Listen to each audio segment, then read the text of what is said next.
अस्सलामु अलैकुम वरहमतुल्लाहि वबरकातुहू।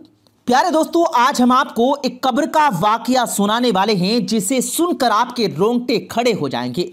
150 साल पुरानी कब्र में क्या देखा गया जिसको देखकर सभी लोग डर से कांपने लगे, और हाथी का क्या मामला था, चलिए आपको बता देते हैं।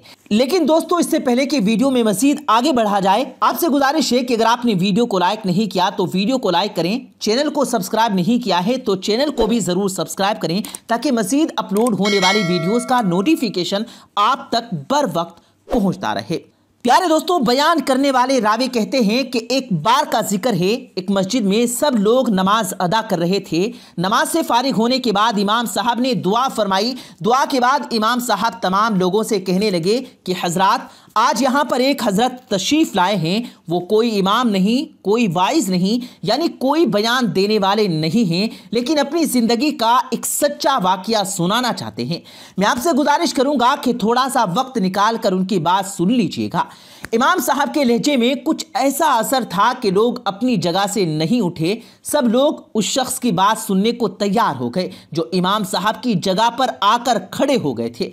उस शख्स में बज़ाहिर तो कोई ख़ास बात नज़र नहीं आई थी, यानी वो एक आम इंसान सा था। उसका आम सा हुलिया देखकर चंद लोगों ने आपस में बातें करना शुरू कर दी कि ना जाने क्या अहम बात करने चाहते हैं। जब उस शख्स ने अपनी बात करना शुरू की दोस्तों, तो लोग खामोश हो गए। मजमे पर खामोशी तारी हो गई। उसकी आवाज़ में कुछ ऐसा दर्द था कि जब वो बोलता था तो हवा भी थमी थमी सी महसूस होती थी।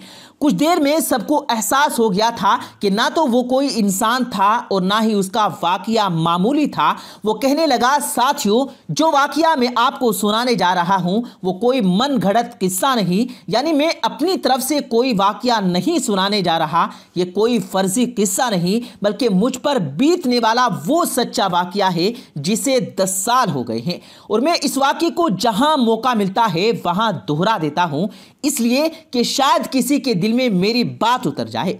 प्यारे दोस्तों, वो आदमी बताता है कि मैं एक गांव का रहने वाला आम सा इंसान हूं, और ये वाकया इसी इलाके के एक जंगल में मेरे साथ पेश आया था।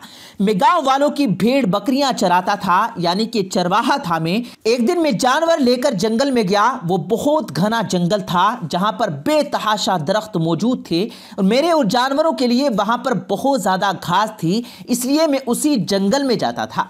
एक मर्तबा ऐसा हुआ कि एक दरख्त के नीचे चादर बिछाकर मैं लेट गया और भेड़ बकरियों की निगरानी करने लगा। अभी थोड़ी देर ही गुजरी थी कि हवा में किसी हाथी की चिंगाड़ आवाज गूंजी और बकरियां डर कर इधर उधर भागने लगी। मैं हाथी की चीख सुनकर जल्दी से खड़ा हुआ कि इस इलाके में हाथी का क्या काम है। फिर आवाज से लगता था कि वो कोई पागल हाथी है। भेड़ बकरियां सहम कर एक खारदार झाड़ी के पीछे जमा होती चली गई, और मेरी समझ में नहीं आ रहा था कि मैं कहां जाऊं। मैं अचानक एक तरफ भागने लगा। अभी कुछ दूर ही गया था कि अचानक से हाथी के कदमों की आवाज़ मुझे मेरे पीछे से आती हुई सुनाई दी। मैं रास्ता बदलकर भागता रहा, कभी यहाँ तो कभी वहाँ गया, लेकिन मैं एक पागल हाथी की रफ्तार का मुकाबला भला कैसे कर सकता था। भागते भागते अचानक से मेरे सामने एक गुंबद नुमा इमारत नजर आ गई, जैसे कि वो जमीन से उग आई हो, और इस गुंबद में दाखिले के लिए एक छोटी सी खिड़की ही थी और अंदर से वो एक छोटा सा कमरा था। मैं जल्दी से उसके अंदर घुस गया। उसके बीच में एक पुख्ता कब्र थी, यानी कि पक्की कब्र बनाई हुई थी। उस कमरे के बीच में छत से एक लोहे की जंजीर भी लटक रही थी। अंदर बहुत कम जगह थी, बमुश्किल एक तरफ खिसक कर मैं वहां खड़ा हो सकता था। कब्र के ऊपर खड़ा होना मुझे गवारा न था। हाथी भी कुछ देर के बाद मेरे पास आन पहुंच गया। वो गुंबद नुमा इमारत मजबूत पत्थर की बनी थी, वरना हाथी एक ही बार में उसे जमीन बोझ करता था, यानी उसे गिरा सकता था। और जब वो हाथी खिड़की से अंदर दाखिल ना हो सका तो उसने अपनी सूंड उसमें दाखिल करके मुझे मारने की कोशिश करने लगा। अब तो मुझे मुकम्मल यकीन हो गया था कि वो पागल हाथी मेरी जान लेकर ही छोड़ेगा। हाथी की सूंड सूंड अंदर आने से मैं बहुत परेशान था। उस वक्त मेरी हालत ऐसी थी कि मैं बेहोश होकर जमीन पर गिर पड़ता और अगले ही लम्हे एक अजीब बात हुई और मुझे अपनी मौत का मुकम्मल यकीन हो गया। कब्र के अंदर से ऐसी आवाज़ आई कि जैसे कोई तकलीफ में गला फाड़ कर चीख रहा हो। मैंने अज़ाब कब्र के कई एक वाक़यात सुन रखे थे, लेकिन अपने कानों से ऐसी चीखें पहली बार सुन रहा था। इससे पहले कि मैं मज़ीद पागल हो जाता, मेरे होश उड़ जाते, मैंने एकदम से कब्र को देखा और कब्र की तरफ एक गड्ढा बना हुआ था और इस सुराख से एक अजीब सा बहुत ही बड़ा एक काला बिच्छू बाहर निकला और दीवार से होकर मेरी तरफ बढ़ने लगा।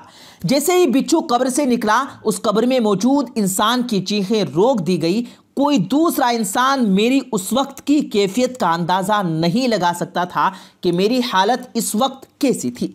एक तरफ पागल हाथी, दूसरी तरफ कब्र का बिच्छू और नीचे कब्र से चीखने की आवाज़। मेरे समझ में कुछ नहीं आ रहा था और जब मुझसे कुछ भी समझ नहीं आया तो छत से लटकी हुई जंजीर को मैं थाम कर हवा में झूल गया। अब मैं हाथी की सूंड और बिच्छू दोनों से बच सकता था। हाथी की सूंड अब भी कमरे के अंदर थी। हाथी ने जैसे ही अपनी सूंड को घुमाया तो उसकी सूंड बिच्छू से टकराई।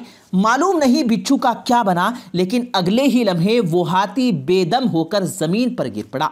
थोड़ी देर तक हवा में चारों तरफ हाथी की आवाज़ें गूंजती रही और फिर हर सू मौत का सन्नाटा छा गया। बिच्छू का भी कोई नामो निशान न था। शायद वो हाथी के सूंड लगते ही गिरकर वापस कब्र में जा घुसा था। हाथी उसके जहर की ताब न लाकर जान से हाथ धो बैठा था। जब मुझे यकीन हो गया कि हाथी मर चुका है और अब नहीं उठेगा तो मैं जंजीर छोड़कर नीचे उतरा और जैसे ही मैंने खिड़की नुमा रास्ते से बाहर निकलना चाहा तो मेरे सामने हाथी की लाश पड़ी थी। मुझे उसके ऊपर से ही गुजरना था। अब तक मेरे साथ जो हुआ था उसे देखकर मेरे अंदर हिम्मत नहीं थी कि मैं उस हाथी के ऊपर पैर रख सकूं, लेकिन न चाहते हुए भी मैंने हिम्मत जमा की और उस पर पांव रखा और आगे जाने के लिए दबाव डाला ही था कि मेरा पांव उसके जिस्म में यूं उतरा कि जैसे कोई वो मोम का बना हो। मैंने अपना पांव जल्दी से बाहर निकाला, लेकिन एक लम्हे में मुझ पर जो हैबत तारी हुई वो जिंदगी भर के लिए मुझे नमूना इबरत बना गई। मैं आज भी अपनी टांग पर नजर डालता हूं तो वो तमाम मंजर मेरी आंखों के सामने यूं ताज़ा हो जाता है और ऐसा लगता है कि जैसे कल की ही बात हो। इतना कहकर उसने अपनी सीधी टांग से कपड़ा उतारा और देखने वालों ने बेइख्तियार अपनी आंखें बंद कर ली। घुटने से टखने तक, यानी वो टांग जहां पर गोश्त होता है, वहां पर गोश्त का कोई नामो निशान मौजूद नहीं था। हड्डी के नाम पर उसकी टूटी फूटी टांग सबके सामने थी और पांव का बाकी हिस्सा शायद उसने मोजे से ढांप रखा था। कब्र के बिच्छू के जहर का इतना असर था कि हाथी को उसे छू जाना ही न सिर्फ हाथी के वजूद को पानी पानी कर गया, बल्कि उस चरवाहे की टांग को भी दूसरों के लिए निशाने इबरत बना गया। वो साहब कहने लगे कि मैं आज तक इस्तग़फ़ार पढ़ता हूँ और मेरे इस वाक़े की खबर हमारे गांव के एक बहुत बड़े बुजुर्ग तक पहुँची। उनकी उम्र 100 साल है। वो मेरे पास आए और कहने लगे, क्या हुआ बेटा, कहाँ गए थे? मुझे ऐसा लग रहा था कि उन्हें मेरे इस वाक़े का इल्म हो चुका है। मैंने जंगल में जानवरों को चराने गया था और एक पागल हाथी मेरे पीछे लग गया और फिर मैंने उन्हें तमाम वाक़या सुना दिया। पूरा वाक़या सुनने के बाद उन्होंने कहा कि तुम जानते हो वो शख्स कौन था और वो कब्र किसकी है? मैंने कहा नहीं, मैं नहीं जानता। उन्होंने कहा कि वो इस इलाके का अमीर तरीन आदमी था और वो उसके पास इतनी दौलत थी कि शायद ही किसी और के पास हो, और ये तकरीबन 150 साल से ज़्यादा पुरानी बात है। वो शख्स इस पूरे गांव का ज़मींदार हुआ करता था, लेकिन वो बहुत ही ज़्यादा जालिम था, बहुत बड़ा अय्याश था। उसको ना सिर्फ अपनी दौलत पर घमंड था, बल्कि वो औरतों की इज्जत लूटा करता था।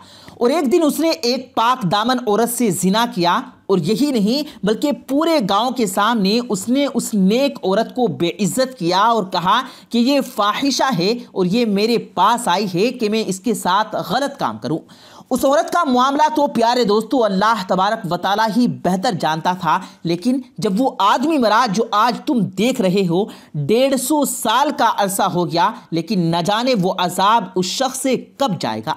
वो आदमी कहता है कि मैंने उसके सामने सच्ची तौबा की, क्योंकि मैं भी कोई पाकबाज आदमी नहीं बल्कि गुनहगार था।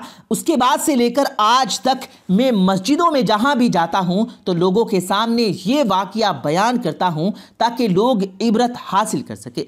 प्यारे दोस्तों, अल्लाह तबारक व तआला से दुआ है कि अल्लाह तबारक व तआला हम सबको राह मुस्तकीम पर चलने, पंच वक्ता नमाज पढ़ने और कुरान करीम पढ़ने और उसकी बातों पर अमल करने की तौफीक दे। आमीन सुम्मा आमीन। प्यारे दोस्तों, हम ये उम्मीद करते हैं कि आपको आज की हमारी ये वीडियो पसंद आई होगी। इस वीडियो की पसंदीदगी के इजहार के लिए इस वीडियो को लाइक करें, शेयर करें अपने दोस्तों के साथ, कमेंट्स में अपनी राय जरूर दीजिएगा। हम मिलते हैं फिर एक किसी कीमती वीडियो के साथ, तब तक के लिए अल्लाह हाफिज।